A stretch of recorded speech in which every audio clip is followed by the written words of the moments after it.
The PGA Tour heads to Riveira Country Club this week in Pacific Palisades, California for the Genesis Invitational. For those of you scoring at home, this is what they call a designated event, which means there is a loaded field in contention this week, much like at last week's Waste Management Open. A little background on Riveira Country Club. It's a par 71, 7,340 yards. Your defending champion is Joaquin Niemann, and your favorite this year, none other than Jon Rahm, at a price of plus 750. Now, normally we would begin with our futures bets for this week's event, but not this week, because the big story is the return of the big cat, Tiger Woods. This is his event. He hosts it every year.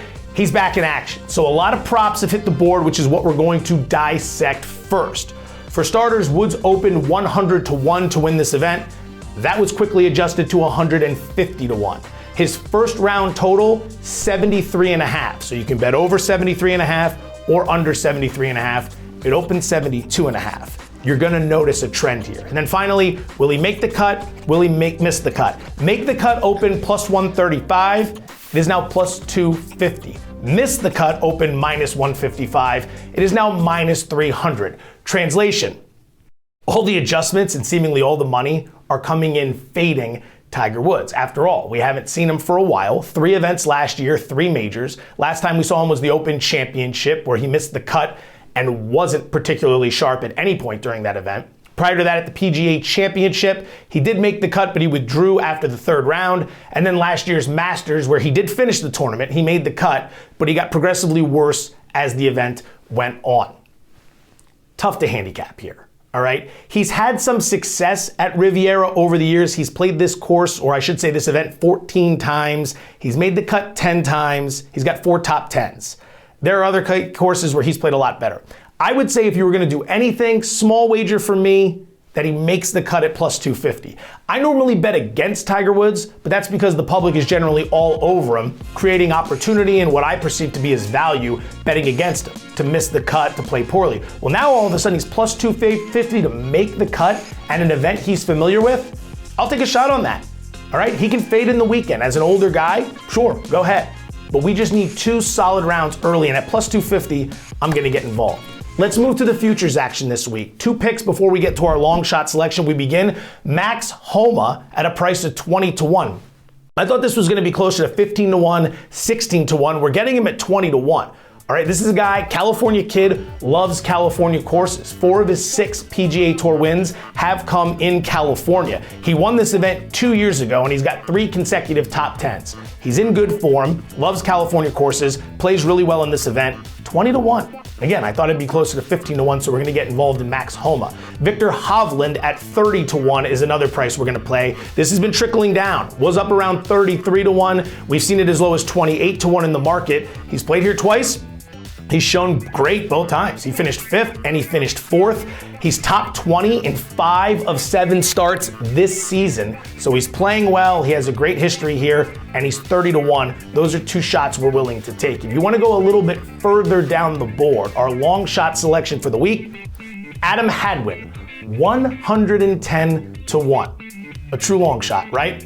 Made the cut in 7 of 8 starts at this event. He did finish T6 a few years ago. So he's had success here, which is something we absolutely want to see over a pretty robust career. It's not like Hovland where he's been here twice. He's been here several times.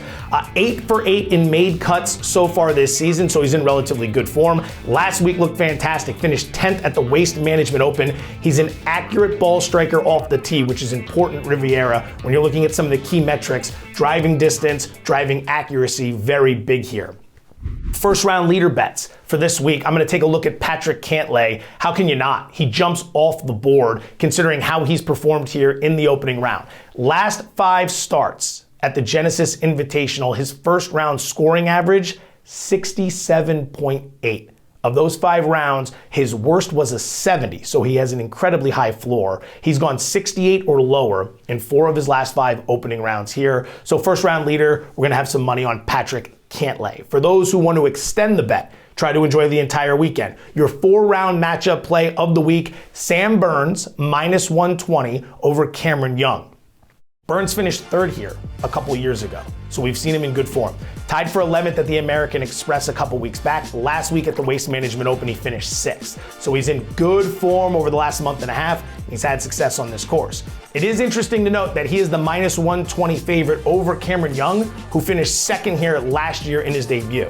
That jumps out to me to see, because a lot of people, when they're handicapping this, the amateur way to go about it in most instances is to look at how the golfers performed here and how the golfers performed overall. It's what I've been talking about throughout the course of this video. Well, Young finished in his only start here 2nd, and that was last year. But you're telling me he's the underdog to Sam Burns? Well, it probably means that Young isn't in the best of form as of late, and we did see him finish outside the top 60 at the Waste Management Open last week. Final bet for the card this week at the Genesis Invitational, a golfer to finish in the top 20, Adam Scott.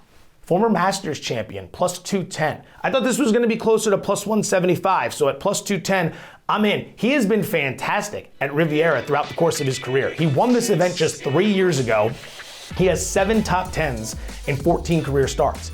Half of his starts at this event, half, and we're talking a lot of starts, 14 of them, he's finished in the top 10. Last time we saw him was at the Sony Open in mid-January, where he finished 21st. So we haven't seen a lot of him this year, but he looked to be in decent form. Plays outstanding here, and it's +210 to finish in the top 20.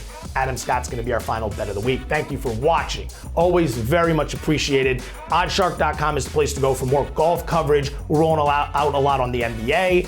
We got March Madness right around the corner, so hopefully you're paying attention to that. Daytona 500's coming up. Football might be over, but there's still a lot of action on the upcoming card, so stick with Oddshark.com. And again, best of luck out there.